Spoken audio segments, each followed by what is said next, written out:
কচুরি পানার মতো ভাসতে ভাসতে শেখ মুজিবুর রহমান আসছে, ভাসতে ভাসতে চলে যাওয়ার উপায় দাঁড়াইছে।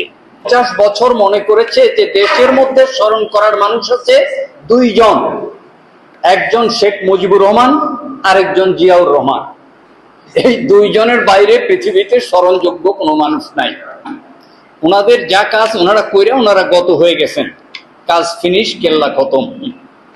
এখন এই স্মরণের মধ্য দিয়ে আমরা আমাদের জীবনকে গড়ে তুলতে চাই, সেই জন্য স্মরণটা জরুরি। আমরা গুণীজনদেরকে স্মরণ করব প্রত্যেককে, সেজন্যেই যাতে গুণীজন থেকে আমরা কিছু শিখতে পারি, আমরা তাদের গুণে গুণান্বিত হইতে পারি। কিন্তু বড়ই দুর্ভাগ্য এই যে গুণীজনদের কাছ থেকে আমরা শিখব, সেই পরিবেশটা গত 50 বছরে আমাদের দেশে ছিল না।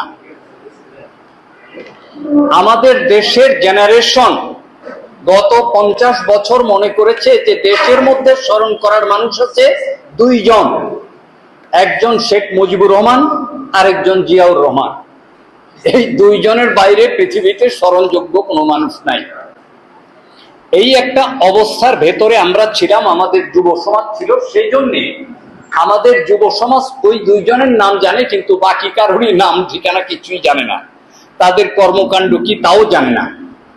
এই না জানার গোড়া চক্করে আমরা আছি। তো সেখান থেকে আমরা বেরুতে চাই, এবং বেরুতে সকলেরই চাওয়া উচিত। এই জন্য বলতেছি যে শেখ মুজিবুর রহমান তিনি আমার শ্রদ্ধেয় ব্যক্তি, তিনি দেশের স্বাধীনতা যুদ্ধের অবিসংবাদিত নেতা। কিন্তু আমাদের বর্তমান প্রজন্ম তার সব ভাস্কর্য ভেঙে ফেলছে। কেন ভেঙে ফেলছে? কারণ এই প্রজন্ম জানে না হু শেখ মুজিবুর রহমান ইজ। শেখ মুজিবুর রহমানের শিকড় তৈরি হয়নি মাটিতে। কচুরি পানার মতো ভাসতে ভাসতে শেখ মুজিবুর রহমান আসছে, ভাসতে ভাসতে চলে যাওয়ার উপায় দাঁড়াইছে। আমরা শেখ মুজিবুর রহমানের শিকড় গাড়তে চাই। সেই জন্য আমরা শেখ মুজিবুর রহমানের ফলোয়ারদেরকে বলতে চাই যে এই যে শেখ মুজিবকে ভক্তি শ্রদ্ধা করলা, তাজউদ্দিনকে পর্যন্ত করলা না, তোমাদেরই দলের লোক ছিল, তাতে আগাইলো কিছু? তাহলে শেখ মুজিব তো ছিন্নমূল না। শেখ মুজিবের পেছনে তাজউদ্দিন আছে, তাজউদ্দিনেরও আগে সোহরাওয়ার্দী আছে, শেরে বাংলা আছে। ওই জিয়াউর রহমানের ক্ষেত্রেও আমার কথা একই রকম। জিয়াউর রহমানকে যারা স্মরণ করে তারা কালে ভদ্রে মাওলানা ভাসানীকে দুই একবার স্মরণ করার চেষ্টা করে, কিন্তু মনে করে যে পৃথিবীতে একমাত্র লোক জন্ম নিছে জিয়াউর রহমান, এছাড়া আর কোনো লোক নাই।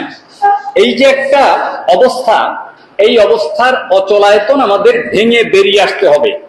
আমাদের দেশের যারা গুণীজন তাদের কাছ থেকে আমরা শিখতে চাই, আমাদের জীবন গড়তে চাই। সেই জন্যে আমরা তাদেরকে স্মরণ করতে চাই। তাদেরকে স্মরণ করার মধ্য দিয়ে আমরা আমাদের কার্যক্রম অগ্রসর করতে চাই।